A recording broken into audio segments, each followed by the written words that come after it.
ஒரு மகன் ஒரு முறை தன் தாயிடம் கேட்டான், எங்களை வளர்ப்பதற்காக அதிகமாக கஷ்டப்பட்டு தியாகம் செய்தது நீங்களா அல்லது அப்பாவா?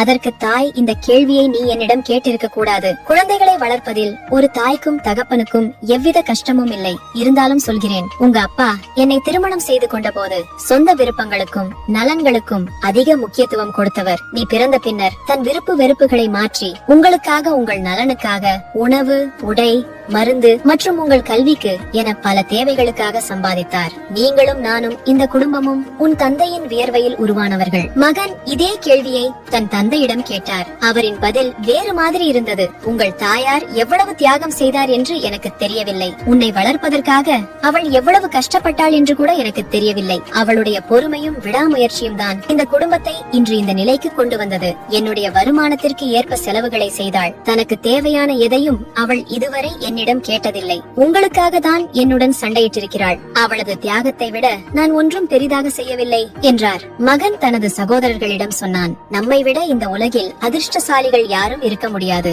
தந்தையின் தியாகத்தை புரிந்து கொள்ளும் தாயும், தாயின் தியாகத்தை புரிந்து கொள்ளும் தந்தையும் இருக்கும் ஒவ்வொரு குடும்பமும் சொர்க்கம்தான். பெற்றோர்கள் இருவர் அல்ல, ஒரு கிரீடத்தில் இருக்கும் 2 வைரக்கற்கள். அவர்களை நம்முடனேயே வைத்து அவர்களது ஆயுட்காலம் முழுவதும் காப்போம்.